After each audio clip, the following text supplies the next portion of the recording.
Assalamualaikum warahmatullahi wabarakatuh. Kami dari kelompok 17, di sini kami akan mempresentasikan hasil laporan praktikum kami dari mata kuliah Perancangan Unit Produksi Hasil Perikanan yang berjudul Perancangan Pabrik Terasi Udang Rebon di PT Terasi Nusantara.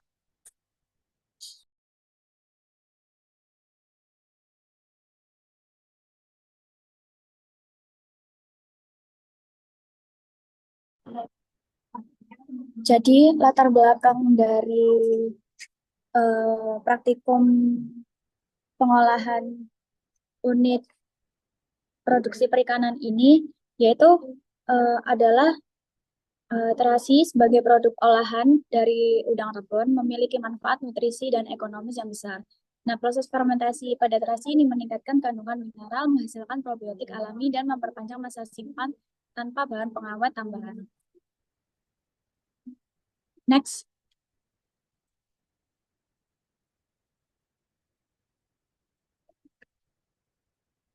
Yang kedua adalah penentuan lokasi pabrik.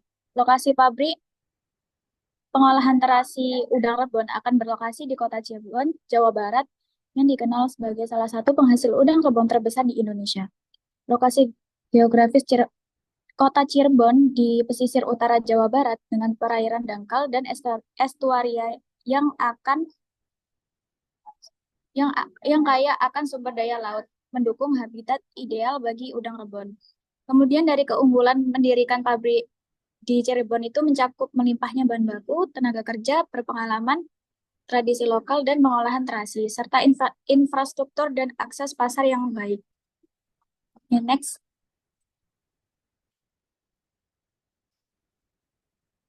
Nah, kemudian untuk kapasitas produksi terasi udang rebon, yaitu produksi terasi per hari sekitar 33,48 kilogram per hari. Nah, pabrik terasi udang rebon yang kami produksi ini mampu berproduksi dalam satu hari sebanyak 33,48 kilogram. Pabrik terasi ini berproduksi selama 24 jam, selama sehari dengan 3 kali shift, setiap kali shift adalah 80 jam. Nah, kemudian perhitungan batch dari kapasitas produksi udang rebon yaitu sebanyak 1,40 kilogram per jam. Bisa dilihat dari data-data di bawah ini, tabel di bawah ini, produksi tahun 2019 sampai 20 sampai produksi tahun 2023. Next. Oke, kemudian masuk di bab 2 metodologi. Nah, di bab 2 ini, isi dari metodologi tersebut yaitu spesifikasi produk, spesifikasi bahan pembantu, dan diagram alir input-output. Nah, pada spesifikasi produk itu terdapat 5 parameter yaitu rasa, yang dimana kastrasi udang rebon umami dan asin, kedua aroma, yaitu kastrasi udang rebon, tekstur, empuk dan kenyal, penampakan seragam, warna coklat kemerahan. Kemudian spesifikasi bahan pembantu, bahan tambahan pangan yang digunakan dalam pembuatan terasi udang rebun ini adalah garam. Lalu pada diagram alir input dan output pada pembuatan terasi udang rebun diawali dengan penerimaan bahan baku yang diakhiri dengan penyimpanan di gudang penyimpanan. Kemudian di slide berikutnya terdapat mesin dan peralatan yang di mana mesin dan peralatan ini digunakan dalam pembuatan terasi udang rebon, yaitu Wastabek receiver untuk membersihkan dan memisahkan udang dari bahan lain, tray dryer untuk menghilangkan kadar air, screw dryer untuk mencampurkan bahan, fermentor untuk memproses fermentasi udang rebon, mesin pencetak untuk membentuk terasi agar bentuknya seragam dan mudah dikemas, dan vacuum sealer untuk mengemas terasi. Lalu untuk instrumen dari pengendalian proses udang rebon yang dipakai ada TL yang berfungsi indikator untuk membaca suhu, TC untuk mengontrol temperatur, WES hasil limbah proses produksi, LIC untuk membersihkan bahan baku.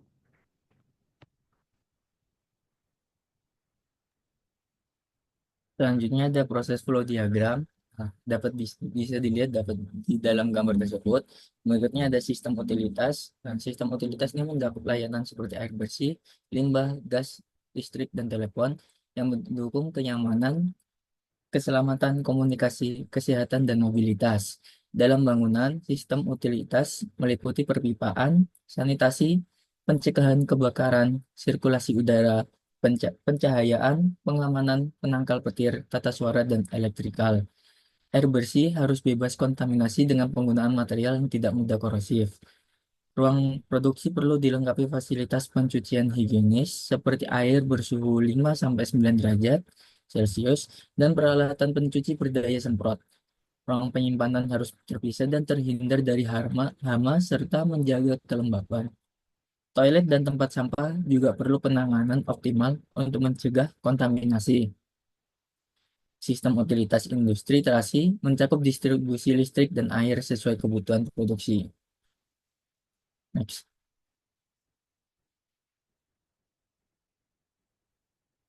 Berikutnya ada bab 3, yaitu neraca massa. Di sini yang pertama ada pencucian bahan baku udang rebon.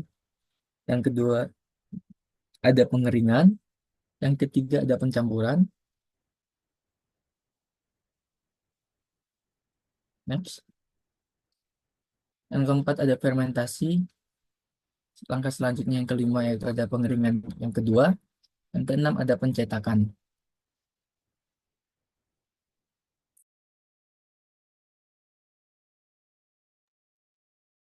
Baik, selanjutnya kita memasuki pada bagian hasil perhitungan neraca massa.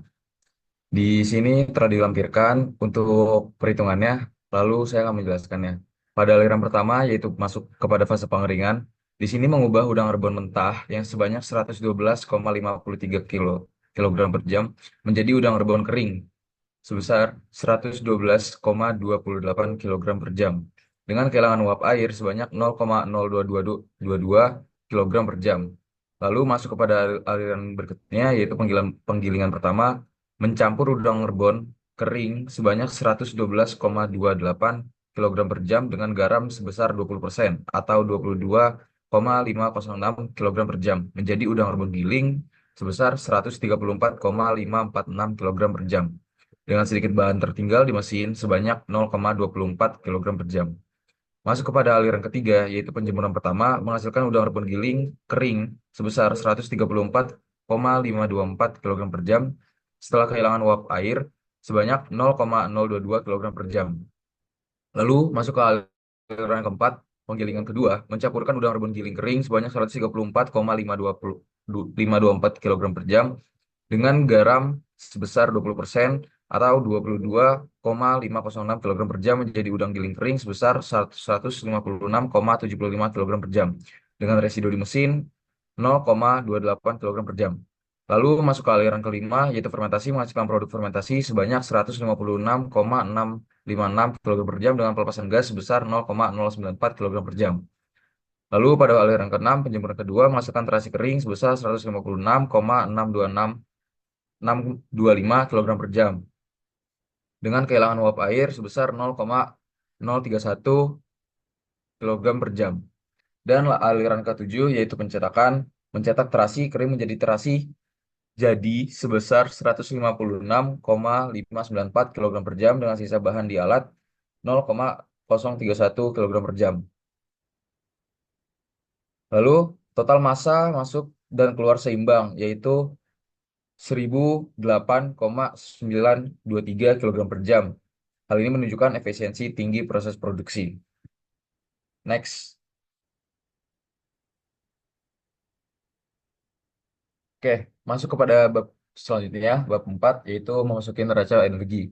Pada bagian yang pertama, fase pertama, yaitu mengenai neraca energi pencucian. Di sini telah terdapat tabel berupa komponen massa, lalu ada CP, ada delta T, dan juga Q. Lalu Q inputnya yang terdapat sebesar 620 dan Q outputnya sebesar 420,42. Lalu pada neraca energi pengeringan pertama dengan komponen massa, CP, delta T, dan juga Q menghasilkan Q input sebesar 200 dan Q output 0,06. Next.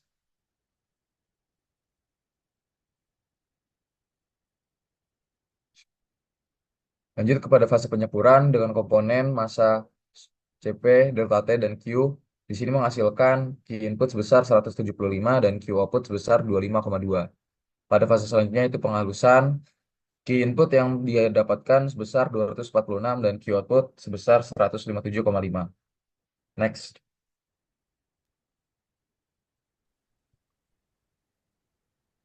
Oke, selanjutnya di sini pada tahap kelima yaitu pengeringan kedua dengan komponen massa CP, delta T, dan juga Q menghasilkan key input sebesar 246 dan key outputnya sebesar 0,04.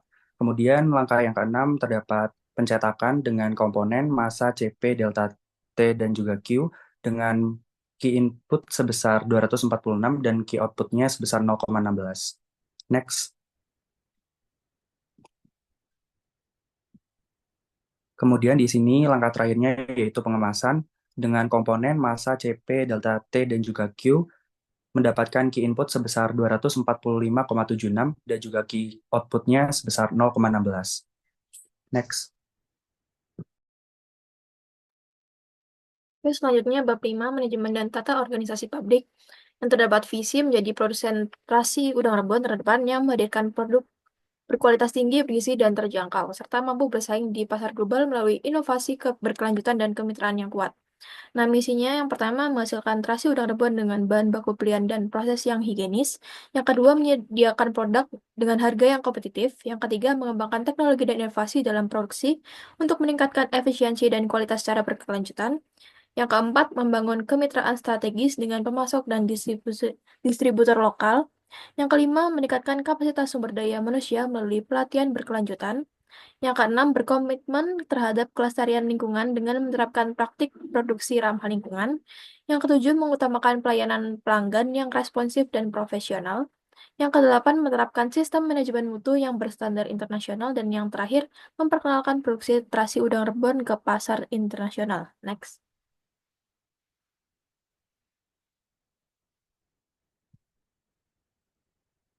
Nah, selanjutnya ada struktur organisasi. eh, Berfungsi untuk menetapkan hierarki dan hubungan antar bagian dalam organisasi sehingga memudahkan koordinasi dan komunikasi. Struktur ini juga mencakup elemen-elemen penting seperti departemen atau divisi, rantai komando, rentang kendali, serta tingkat sentralisasi dan formalisasi. Dengan adanya struktur organisasi ini, setiap individu dalam organisasi dapat memahami peran dan tanggung jawab mereka. Oleh karena itu, pemilihan dan desain struktur organisasi yang tepat sangat penting untuk meningkatkan efisiensi dan efektivitas operasional oleh suatu entitas. Gambar struktur organisasi tersebut termasuk dengan struktur organisasi hierarkis atau line and staff. Lalu struktur ini memungkinkan jalur komunikasi vertikal dan memberikan fokus pada fungsi atau departemen spesifik dengan rantai komando yang jelas. Next.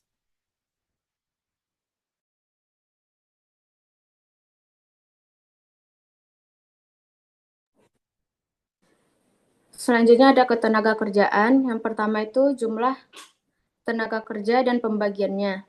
Yang pertama itu ada pimpinan, yang kedua ada wakil direktur, yang ketiga ada struktur organisasi, itu dipecah menjadi bagian personalia, produksi, teknik, dan keuangan. Kemudian penjadwalan kerja. Karyawan akan bekerja selama 8 jam per hari, mulai dari hari Senin hingga hari Sabtu. Kemudian berikut adalah merupakan jadwal jam kerja pabrik terasi udang rebon untuk setiap shift. Yang pertama itu shift pagi, dimulai dari pukul 8 sampai pukul 16. Kemudian shift sore dimulai dari pukul 16 sampai pukul 24. Kemudian shift malam dimulai dari pukul 24 sampai pukul 8 pagi. Next.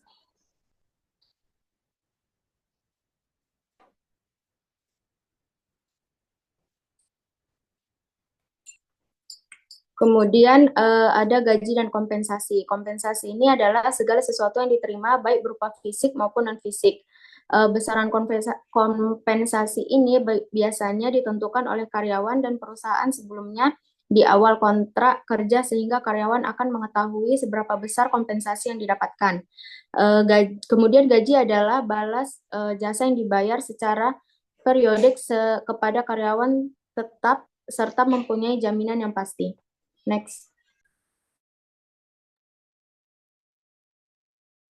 Yang selanjutnya adalah tata letak fasilitas. Dapat dilihat dari gambar tersebut, tata letak produk. Yang pertama, gudang bahan baku, kemudian mesin-mesin, kemudian proses perakitan, kemudian gudang produksi jadi.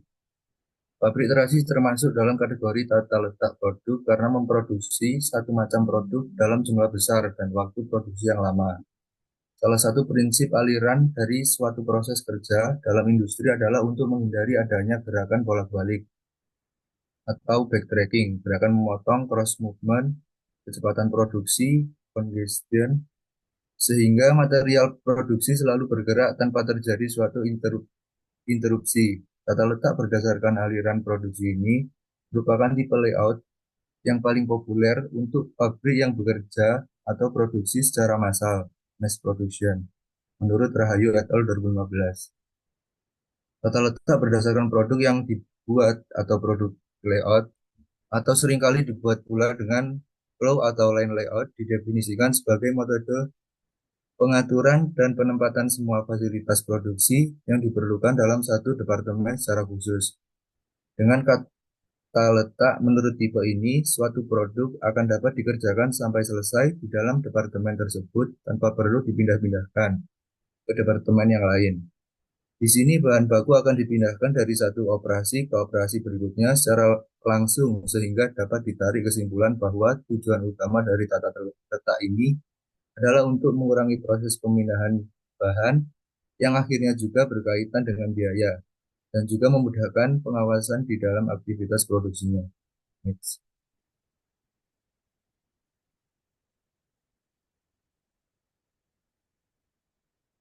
Yang selanjutnya desain kesehatan dan keselamatan kerja.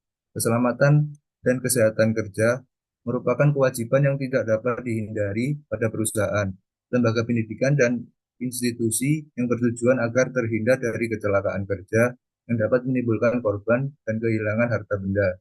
Kecelakaan kerja berdampak pada kerugian yang dialami oleh karyawan dan perusahaan atau lembaga pendidikan. Menurut Peraturan Pemerintah Republik Indonesia Nomor 50 2012, penerapan Sistem Manajemen Keselamatan dan Kesehatan Kerja atau SMK 3 wajib dilaksanakan oleh setiap kegiatan yang mempunyai level resiko yang tinggi dan perusahaan yang mempekerjakan lebih dari 100 orang. Keselamatan kerja adalah sistem yang dibuat sebagai pencegahan preventif timbulnya kecelakaan atau peralatan dalam lingkungan kerja. Dengan memberikan perlindungan kesehatan dan keselamatan kerja K3, karyawan akan dapat bekerja dengan aman, sehat, dan produktif. Aspek K3 tidak akan bisa berjalan seperti seharusnya tanpa ada intervensi dari manajemen berupa upaya terencana untuk mengelola safety management. Menurut Telambuana et al. 2022. Next.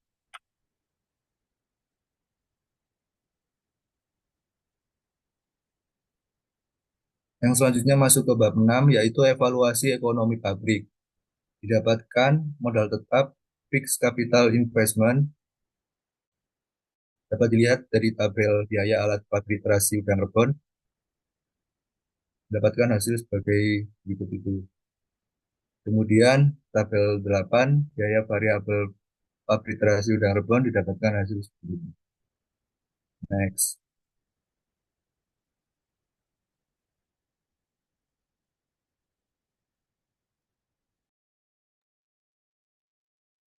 Selanjutnya ada biaya produksi atau manufacturing cost.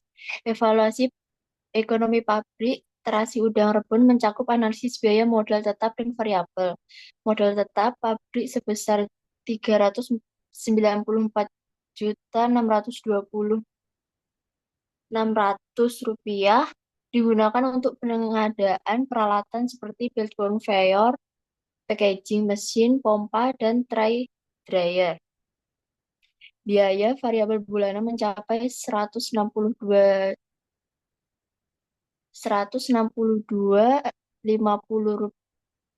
rupiah termasuk kebutuhan bahan baku seperti udang rebon, air, garam, dan gula. Biaya produksi melibatkan berbagai tahapan proses seperti pencucian, fermentasi, pengeringan, dan pencetakan yang dilakukan secara efisien untuk menjaga kualitas dan menekan pengeluaran. Kemudian ada modal kerja working capital investment. Total working capital investment sebesar 152 juta rupiah. Kemudian next,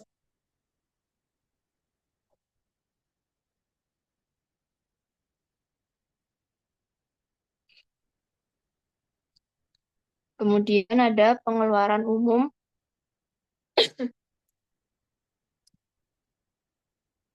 General expense pada tabel 10 pengeluaran umum pabrik terasi udang rebon.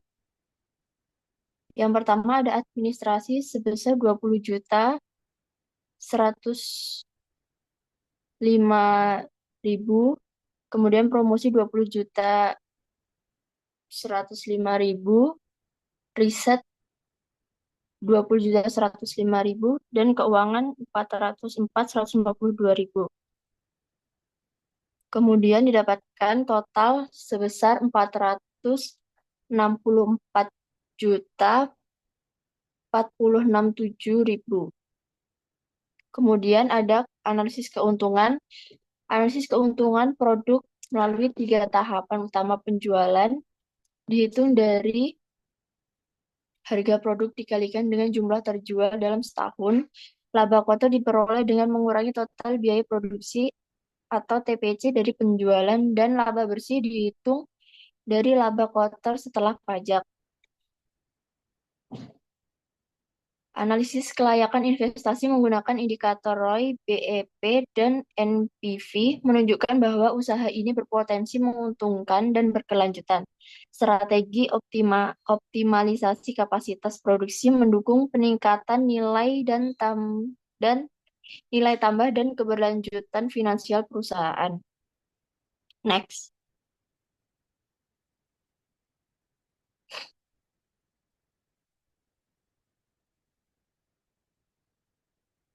Kemudian ada analisis kelayakan. Analisis kelayakan pabrik terasi udang rebon menggunakan analisis break-even point atau BEP sebagai berikut.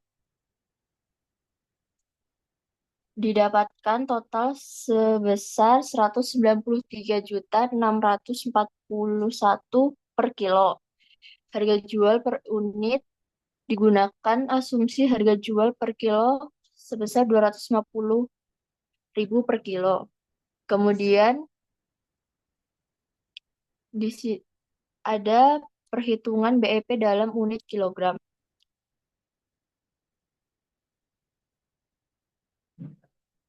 BEP unit pabrik harus memproduksi dan menjual sekitar 7.000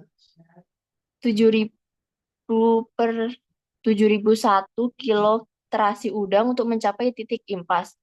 BEP rupiah pendapatan minimal yang harus dicapai adalah sekitar 1.750-175 rupiah per tahun agar tidak mengalami kerugian. Next.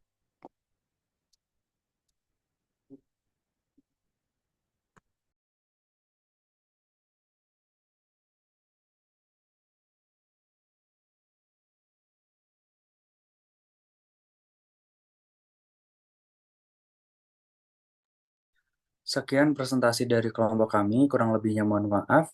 Wassalamualaikum warahmatullahi wabarakatuh.